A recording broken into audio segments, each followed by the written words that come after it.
அன்பார்ந்த நேயர்களுக்கு வாழ்த்துக்கள். 2024 நாடாளுமன்ற தேர்தல் நெருங்க அரசியல் பேச்சுக்கள் சூடு பறக்கும் அப்படின்னு தான் கேள்விப்படுவோம். ஆனால் இப்போ ஜோக்கு பறக்கத்தான் செய்திகள்லாம் வர ஆரம்பிச்சிருக்குன்னு சொல்லி பலரும் சொல்கிறாங்க. அது என்ன சூடு பறக்காமல் ஜோக்கு பறக்குது அப்படின்னு நீங்கள் கேட்கலாம். அதுக்கு சரியான காரணம் இருக்குது. அது என்ன காரணங்கிறத சில நிமிடங்கள் நீங்கள் கவனமாக கேட்டுட்டு அது பற்றிய உங்களுடைய கருத்துக்களையும் நீங்கள் ஜோக்கு இல்லாமல் கமெண்ட் பாக்ஸில் கமெண்ட்ஸ் பண்ணுங்கள்.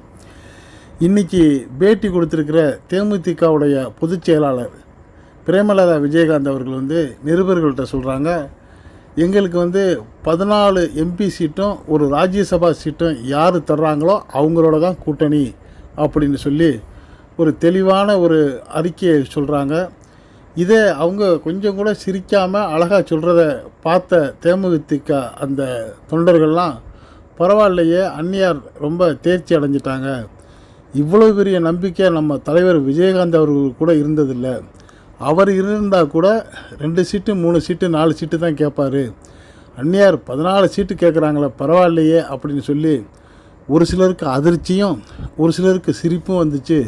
ஆனால் அதிர்ச்சியையும் வெளியே காட்டலை, சிரிப்பையும் வெளியே காட்டாமல் தேமுதிக அந்த தொண்டர்கள் ரொம்ப பொறுமையாக இருந்தாங்கன்னு சொல்லி பலரும் விமர்சனமாக பேசுகிறாங்க. இன்னும் ஒரு சிலர்கள் தனியார் தொலைக்காட்சியில் பேசும்பொழுது இந்த அம்மா சொன்னதை கேட்டவுடனே ரொம்ப பேர் அப்படியே மயக்கம் போட்டு விழுந்துட்டாங்க. அடே அப்பா, அப்படி ஒரு பலமாக தேமுதிகவுக்கு இருக்குது, 14 எம்பி சீட்டு ஒரு ராஜ்யசபா சீட்டா அப்படின்னு அதிர்ச்சி அடைஞ்சிட்டாங்க அப்படின்னு சொல்கிறாங்க.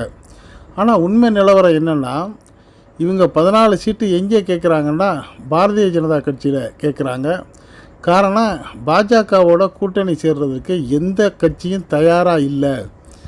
யாருமே போகாமல் இருக்கிறப்ப தமிழ்நாட்டில் 39, பாண்டிச்சேரியில் 1, 40 இடங்களில் பாஜகவால் நிற்க முடியுமா?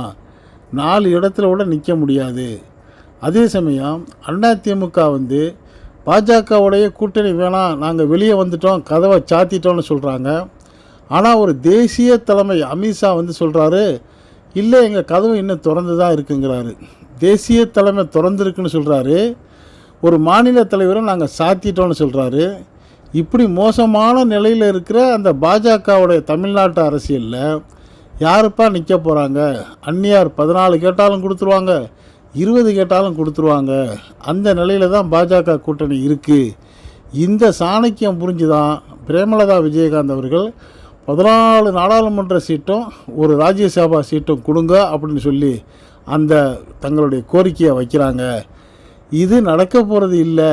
அப்படியே 14 கொடுத்தாலும் ஒரு சீட்டு கூட ஜெயிக்க போகிறது இல்லை அப்படிங்கிற மாதிரி பேசுகிறாங்க. இப்படிப்பட்ட சூழ்நிலையில் எப்படி இந்த வரக்கூடிய 2024 தேர்தலில் அதிமுகவும் பாஜகவும் சேர்றதுக்கான வாய்ப்பு இருக்கா? அமித்ஷா அவர்கள்ட்ட தினத்தந்தி ஒரு நிருபர் கேட்கக்கூடிய கேள்விக்கு அமித்ஷா அவர்கள் சொல்லக்கூடிய பதில் எதுவாக இருக்குன்னா, இன்னும் எங்களுடைய கூட்டணி கதவு திறந்தே இருக்குது ஐயா, எங்களை விட்டு அதிமுக போயிடாதீங்க, கதவு திறந்தே இருக்குது, நீங்கள் வந்தால் தான் மற்றவங்களும் வருவாங்கன்னு சொல்லாமல் சொல்லி கெஞ்சி அமித்ஷா கேட்குறாரு. ஆனால் அதுக்கு பதில் கொடுக்குற அதிமுக ஜெயக்குமார் என்ன சொல்கிறாரு, நாங்கள் கூட்டணி கதவை சாத்திட்டோம், உங்களோட சேர்ந்தால் எங்களுக்கு ஓட்டே கிடைக்காது அப்படின்னு சொன்னாலும் ஒரு சில அரசியல் நோக்கர்கள் சொல்கிறாங்க, அதிமுக தான் ஏற்கனவே சைலண்டாக பேசிட்டாங்கல்ல, பிரிஞ்சு சண்டை போட்ட மாதிரி நாங்கள் போய் தனியாக நின்றால் தான் இந்த சிறுபான்மை கிறிஸ்தவ இஸ்லாமிய SC ST ஓட்டுகள்லாம் கொஞ்சம் கிடைக்கும், அதெல்லாம் வாங்கி நாங்கள் ஒரு சீட்டு வந்தாலும் ஒரு 4 சீட்டு வந்தாலும் உங்களுக்கு தானே ஆதரவு கொடுக்க போகிறோம், தேர்தல் வரைக்கும் கம்முன்னு இருங்கன்னு சொல்லி வேறு பக்கமாக செய்தி போய்கிட்டு இருக்கு. இது ரகசியமான ஒரு உடன்படிக்கை, இது அதிமுகவும் பாஜகவும் நிறைவேற்றுவாங்கன்னு சொல்லி உதயகுமார் போன்றவங்க செய்தியை சொல்கிறாங்க.